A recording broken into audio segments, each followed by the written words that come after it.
This is Autoline Daily, the show dedicated to enthusiasts of the global automotive industry.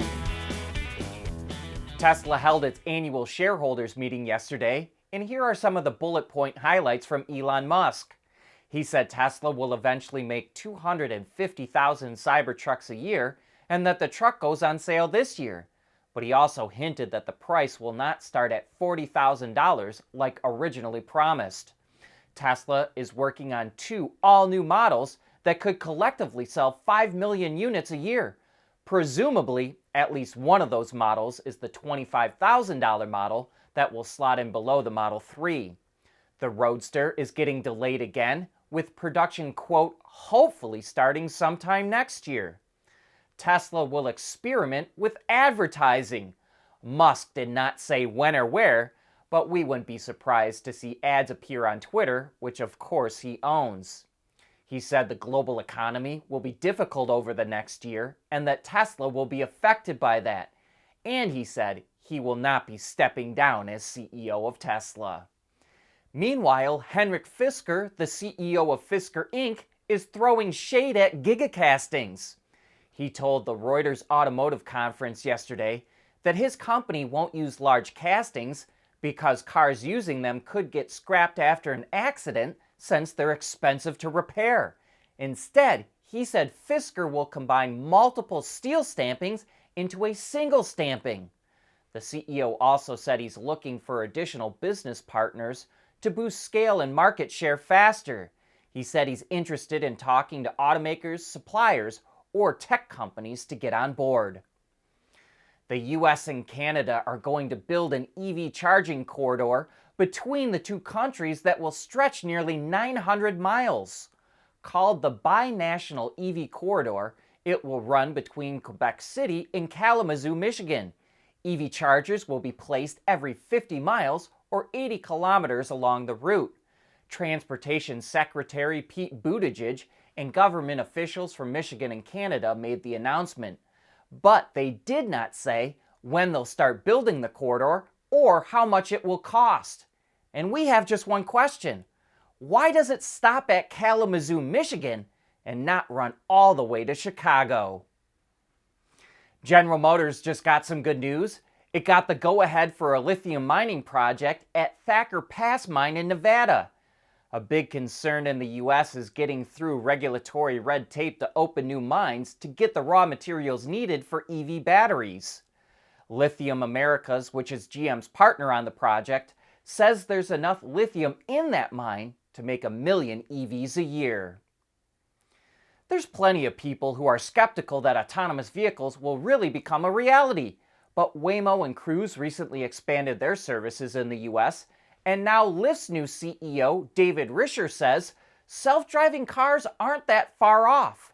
Risher says Lyft doesn't have plans to introduce autonomous vehicles to its ride-hailing fleet in the near term, but it is preparing for the technology.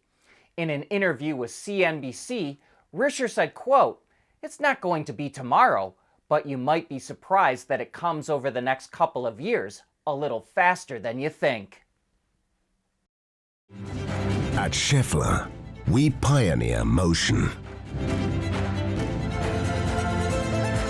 Electrifying mobility, manufacturing smarter, reducing CO2 emissions, making energy production clean. Schaeffler pioneers motion to advance how the world moves.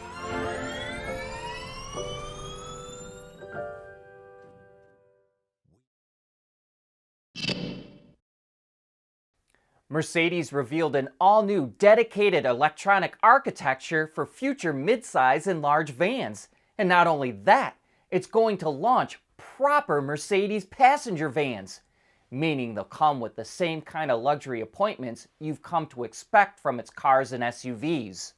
The new VAN.EA platform features 3 modules.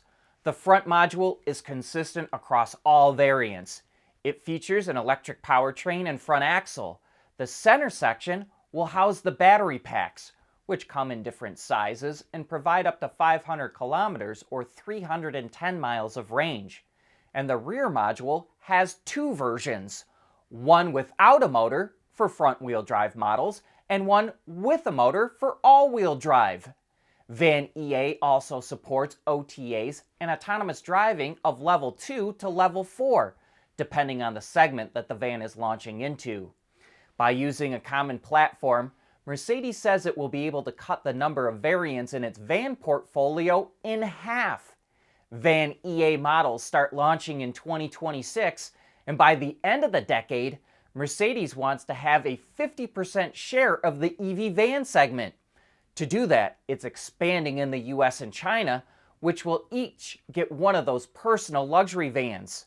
Mercedes says other plants will follow behind Poland, Germany, and Spain, where it currently makes vans, and we wouldn't be surprised if that expansion includes the US and China. Tesla dominates sales of EVs in the US market, but how is everyone else doing?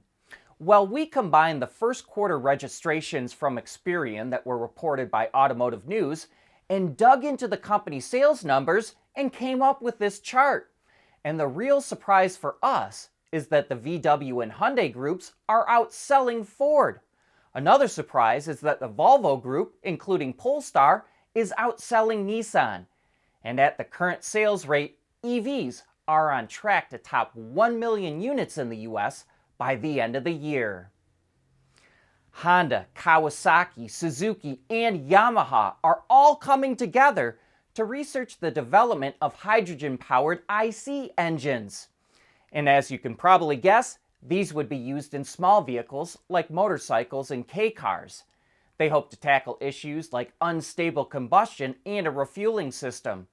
There's no indication of how long they plan to study hydrogen-powered ICEs, but once they're done, Toyota will take all the research results and apply it to developing engines. Speaking of Toyota, it's also working with Suzuki and Daihatsu to come out with all-electric mini commercial vans for the Japanese market.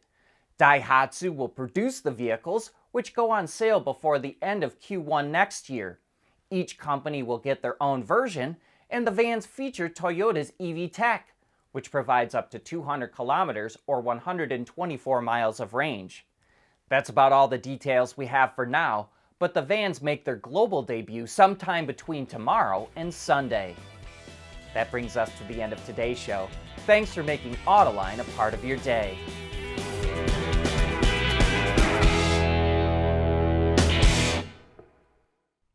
Autoline Daily is brought to you by Bridgestone, solutions for your journey. Intrepid Control Systems, over-the-air engineering, boost your game. And by Shareholder, we pioneer motion. We want to know what drives your testing. OTA, connected car, diagnostics, remote testing. Intrepid Control Systems is here to help you work from anywhere. Intrepid Control Systems, driven by your data.